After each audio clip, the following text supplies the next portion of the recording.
We're at the west tip of Horn, and our bilge pump stopped working. We're sinking. We're sinking. Can y'all please come? And is everybody on board in good health otherwise? Yeah, everybody's on board.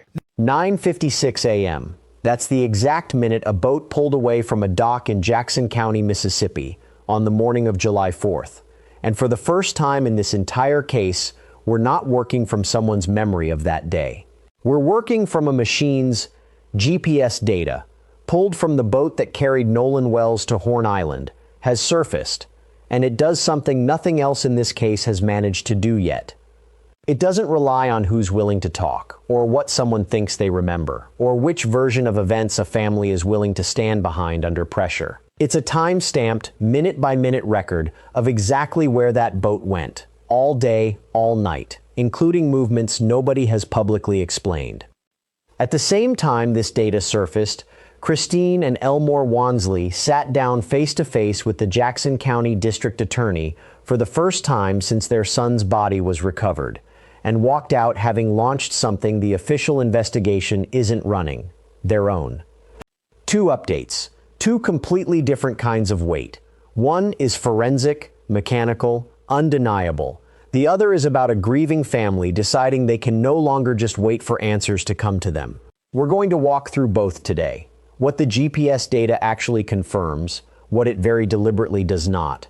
One unexplained movement in that timeline nobody has addressed, and where things stand with the family, the DA, and a funeral now on the calendar. If you're new to this channel, this is where we track every confirmed development in Nolan Wells' case as it happens. No speculation dressed up as fact, just what's actually been verified. Hit subscribe now so you don't miss what comes next, because this update alone changes more than you'd think. Let's start with the data itself. If this is your first update with us, Nolan Wells was 18, a graduate of Ocean Springs High School, and a wide receiver at Southwest Mississippi Community College. On July 4th, he joined friends for a boat trip to Horn Island, a remote barrier island off Mississippi's Gulf Coast, reachable only by water, with no facilities, no cell service, nothing but sand and pine. His friends came back that afternoon. Nolan didn't. His family reported him missing that night. 2 days later, his body was recovered on the island by a National Park Service ranger. What should have been a straightforward tragedy became something far more complicated almost immediately, because the account of what happened on that island has never fully lined up. Sheriff John Ledbetter has said investigators were told Nolan chose to stay behind, expecting to catch a ride back with someone else. One of his friends, Javon Williams, has publicly said that doesn't match the person he knew. Attorney Ben Crump, representing the family, has pointed to a recorded altercation on the boat, a phone that went missing before investigators could examine it, and deleted messages once it was recovered. A young woman named Katie, who was reportedly with Nolan on the island before he disappeared, has been in contact with the family through her mother, but says she has no insight into what happened after the two of them parted ways. Add to that the racial dimension the case carries. Nolan was the only black member of his friend group in the photos from that day, in a part of Mississippi with a long, complicated history. And you have a story that's been driven almost entirely by competing memories, contested claims, and mounting public pressure for weeks.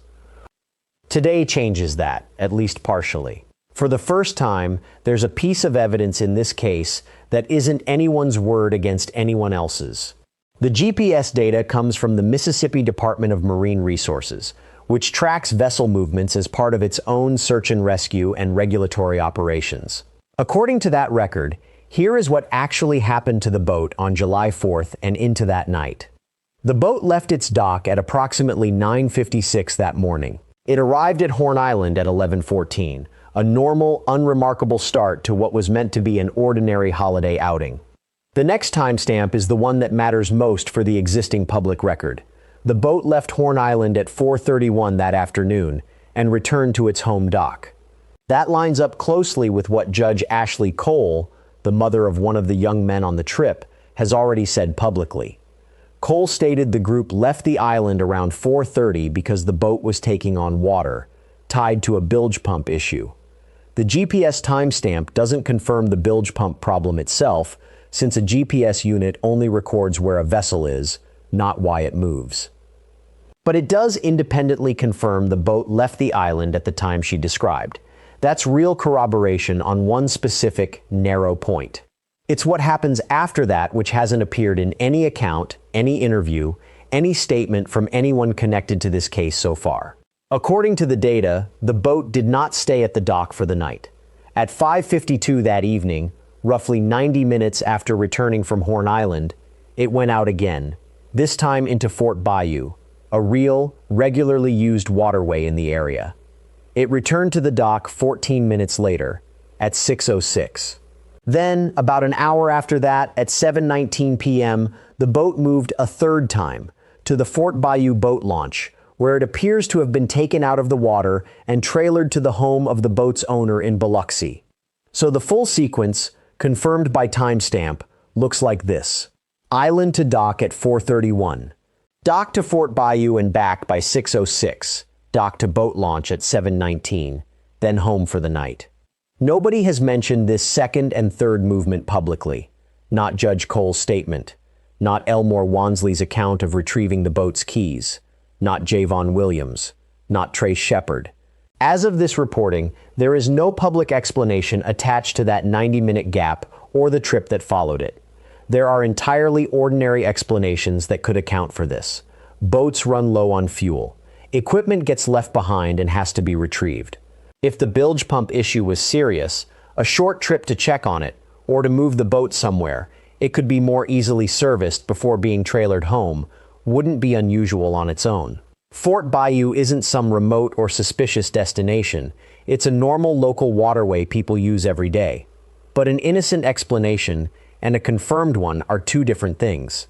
And in a case already defined by unexplained gaps, a missing phone, deleted messages, a delay of more than half a day before a formal search effort began, a fresh, time-stamped gap in the boat's own movements is exactly the kind of detail that deserves a direct, on-record explanation from whoever was actually aboard.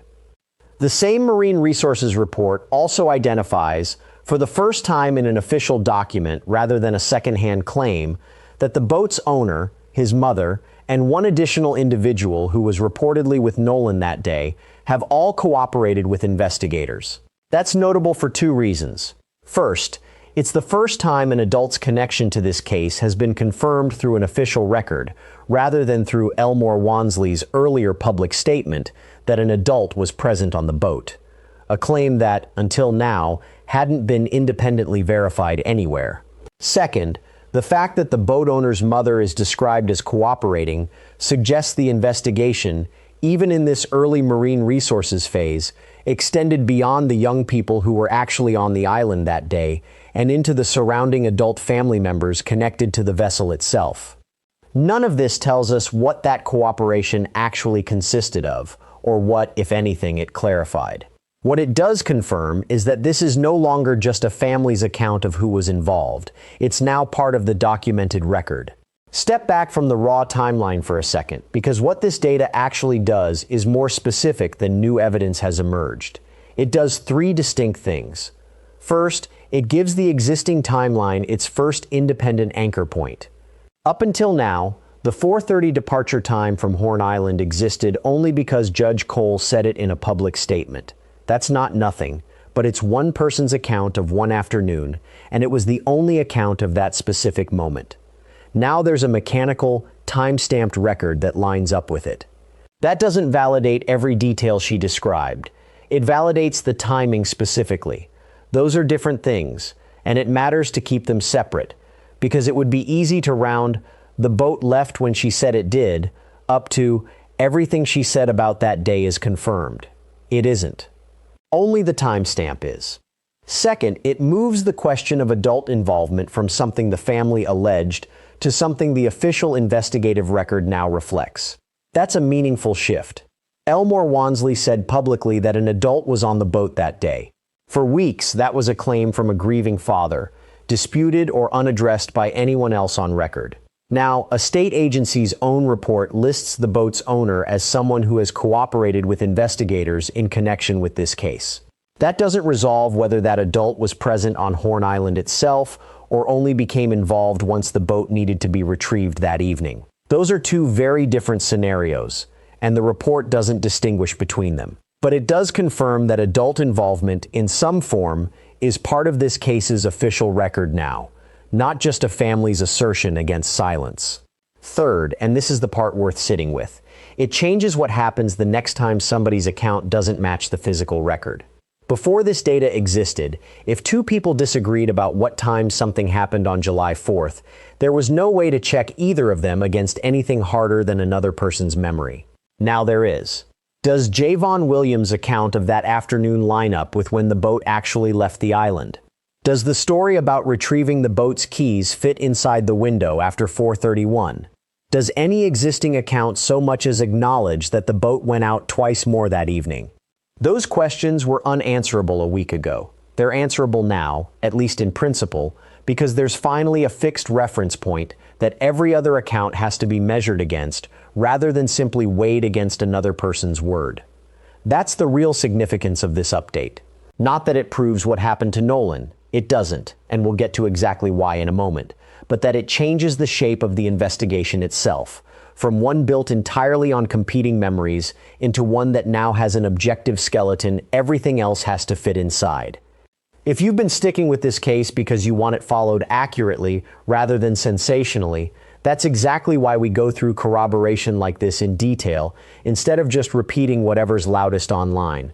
Subscribing helps this channel keep doing it that way. It's worth being just as precise about the limits of this data as we were about what it confirms, because GPS data is not the same thing as proof of what happened, or why, or who was involved in a way that matters legally. A GPS unit records where a vessel was. It does not record who was on board, what was said, what condition anyone was in, or why any particular trip occurred. So while the data confirms the boat moved 3 times that evening, it cannot tell us on its own whether the same people were aboard for all 3 trips, whether anyone got on or off in between, or what the purpose of the Fort Bayou trip actually was. Unless someone separately documented who was physically present for each leg of that journey, the timestamps alone can't answer that. It also can't tell us anything about the parts of this case that have generated the most public attention. It doesn't confirm or deny what was said during the recorded altercation on the boat that Ben Crump has described. It doesn't tell us anything about the deleted messages on Nolan's phone. It doesn't tell us what was said, if anything, between Nolan and Katie before they parted ways on the island. And it says nothing at all about what happened to Nolan between the time his friends left without him and the moment he ended up in the water. There's also a structural limit worth naming. The Marine Resources Report notably ends on July 5th, the point at which the Jackson County Sheriff's Office formally took over as the lead investigative agency. Whatever questions investigators may have asked about that unexplained evening trip after that handoff, if any, aren't captured in the document that's been made public. It's entirely possible this has already been asked and answered privately. It's also entirely possible it hasn't been addressed at all yet. The public record as it stands right now simply doesn't say. So here's the honest, limits-focused version of where this leaves us. Investigators now have a confirmed, independent timeline of where a boat was, minute by minute, for most of July 4th. What they don't yet have, publicly at least, is an explanation for who was on it during that second and third trip, or why it needed to move at all after already returning from the island. Those are open questions for investigators to run down, not conclusions to draw from the timestamps themselves. There's one detail in this update that stands entirely on its own, separate from everything else we've covered, and it's the one worth watching closest going forward. At 5:52 p.m. on July 4th, about 90 minutes after the boat had already returned from Horn Island to its home dock, it left again. 14 minutes round trip into Fort Bayou. Then, roughly an hour later, a third and final movement to the Fort Bayou boat launch, before being trailered home for the night. Nobody has explained this, not in a press conference, not in an interview, not in any statement from any attorney, family member, or friend connected to this case that's been made public so far. It exists in the official record with a timestamp attached and nothing else. We laid out earlier why there could be a completely ordinary reason for it. fuel, forgotten equipment, moving the boat to deal with that reported bilge pump issue. All of that remains true. But ordinary explanations still need to actually be given before they count as answers. And right now, this one hasn't been. What makes this worth tracking rather than just noting once is that it's the kind of detail investigations often turn on. Not the loud viral moments, the quiet, time-stamped gap that nobody thought to address publicly until someone asks directly, who was on that boat and why did it go out again? We don't have that answer yet. As far as the public record shows, nobody's been asked that question on the record, and nobody's volunteered it. We'll be watching for exactly that, a direct, attributed answer to what that second and third trip actually was. Until there is one, it stays exactly what it is right now, a real, documented, unexplained 30 minutes to an hour sitting inside an otherwise fully accounted for day. Away from the timelines and the timestamps, this week also brought the first direct meeting between Nolan's parents and the office responsible for deciding what happens next. Christine and Elmore Wansley sat down Wednesday with Jackson County District Attorney Angel Myers McElrath and her team, alongside Ben Crump and attorneys Lisa Park, Eric Hertz, Justin Preston, and Cliff Jones. Crump described the meeting afterward as respectful.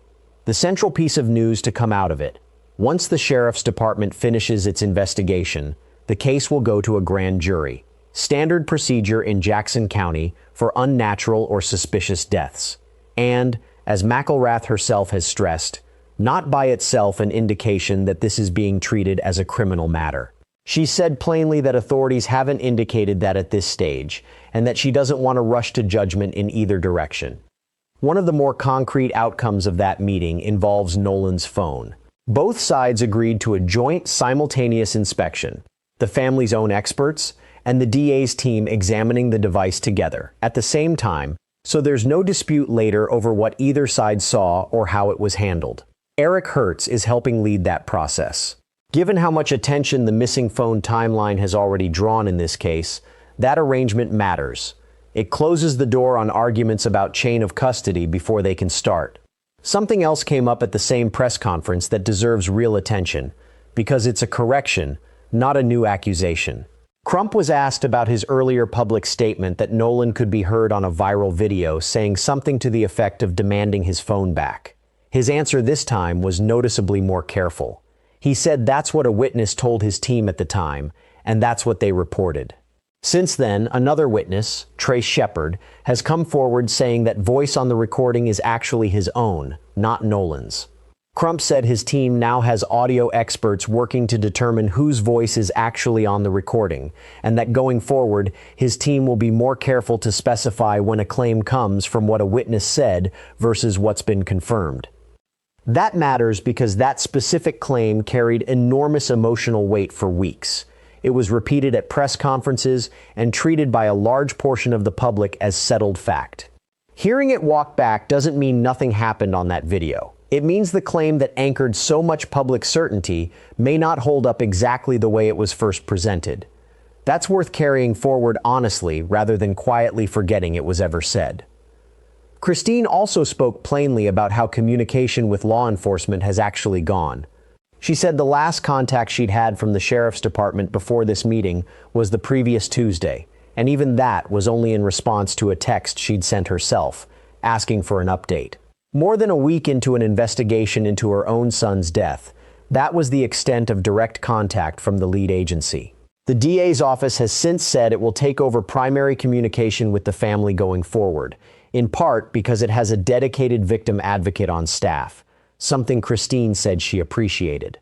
Crump also spoke about the toll this has taken outside the investigation itself. Friends connected to the case have received threats. AI-generated content has targeted Christine directly while she is simultaneously grieving her son and preparing to bury him. He called it, in his own words, deeply wrong, and said nobody's safety should be at risk in pursuit of the truth. And then there's Monday. Nolan's funeral will be held July 20th at Centerpoint Church in Ocean Springs, with visitation from 9 to 11 that morning. Christine has been direct about the tone she wants. A celebration, not a day of sitting around crying. because that isn't who Nolan was. A repass is planned afterward at the Jackson County Fairgrounds, and media will be permitted to attend that portion as well. Nolan's football coaches, past and present, and teammates from middle school, high school, and college have all been specifically invited. Two of those coaches have already shared what they remember. Irvin Moore, wide receivers coach and general manager at Southwest Mississippi Community College, recalled Nolan's recruiting visit and how he made sure his younger brother got to share in that moment, trying on the team uniform alongside him. Head coach Les George described Nolan simply as a genuine person, someone who wanted to see the good in everyone and make people feel accepted, who celebrated a teammate's win from the bench with the same enthusiasm as if he'd been on the field himself. Christine has also publicly thanked the people who've stepped in to help carry the family through these 2 weeks. Tyler Perry is covering the funeral costs. Colin Kaepernick funded the independent autopsy. Reverend Al Sharpton has agreed to officiate the service. Christine has asked that anyone unable to give financially simply keep the family in prayer instead, and, addressing the possibility of protest at the funeral, asked that it remain peaceful, because that was never who her son was. If you want to be here the moment there's an actual answer to any of this, the phone, the audio, the open questions we've laid out today, subscribing is the way to make sure you don't miss it. Pulling this update together, here's what's actually changed and what still hasn't. 1. There's now an independently confirmed timeline of the boat's movements on July 4th, corroborating the previously reported 4:30 departure from Horn Island. That strengthens confidence in the broad outline of the day everyone's been working from. 2. There's a new, documented, and still unexplained set of boat movements that evening, into Fort Bayou and back, then to a boat launch, that no existing public account has addressed. That's a concrete lead for investigators, and for the family's own independent effort to run down. 3. An adult's connection to this case, specifically the boat's owner, is now part of the official record rather than only a family claim. What that connection actually involved isn't yet clear. 4. The case is now formally headed toward a grand jury once the Sheriff's Department's investigation concludes, with a joint phone inspection already scheduled and one significant on-record correction: the video-audio claim, now walked back and under review by audio experts. 5. The family has built a substantial independent investigative effort of their own, receiving tips directly from people who, according to Eric Hertz, aren't necessarily comfortable going to local law enforcement, with the stated goal of getting those witnesses connected to investigators directly. None of that is a resolution. The central question, what actually happened to Nolan between the time his friends left the island without him and the moment he was found in the water, remains unanswered. What's changed is that there are now specific documented threads that a real investigation has to account for, rather than a case built entirely on competing memories with no way to check any of them against something harder. We'll be following this as the Fort Bayou trip gets addressed, if it does, as the joint phone examination moves forward, as both the official and independent autopsy findings become public, and as this case continues toward the grand jury McElrath has already confirmed is coming. That's everything we can verify as of today. The GPS data gives this case its first genuinely hard, independent data point, and a real, unanswered question that didn't exist publicly until now. What it doesn't do is tell us what happened to Nolan Wells, and we're not going to pretend otherwise just to wrap this up neatly. We'll keep reporting exactly what's confirmed, when it's confirmed, and nothing before that. If this update mattered to you, subscribe now, because the moment there's a real answer to that Fort Bayou trip, the phone, or anything else in this case, this is where you'll hear it first. Thank you for being here. See you next update.